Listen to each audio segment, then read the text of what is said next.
Ang aktor na si Jericho Rosales ay nakilala bilang Mr. Pogi noong taong 1996 at simula noon ay unti-unti na siyang nakilala at sumikat. Kilala din si Echo bilang humble na artista, hindi mayabang at hindi mapagmataas, lalo na't galing din siya sa hirap. Ang kanyang girlfriend naman na si Janine Gutierrez ay galing sa pamilya ng mga sikat na artista kung kaya't hindi din siya mahirap na nakilala noong nag-uumpisa pa lang ito sa industry. Mailalarawan ng aktres bilang mabait din at mapagmahal.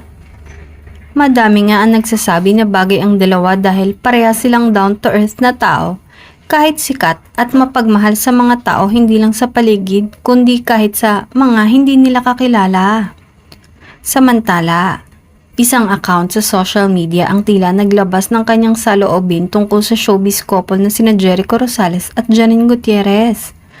Sinabi niya sa pamamagitan ng comment section kung anong klaseng ugali meron ng dalawa. Sinabi niyang si Janine daw ay sobrang arte at napaka-plastic.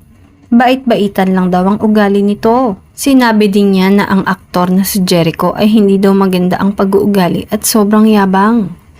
Marahil ay ilan lamang ito sa mga taong naninira sa dalawa. Ngunit sa anong kadahilanan?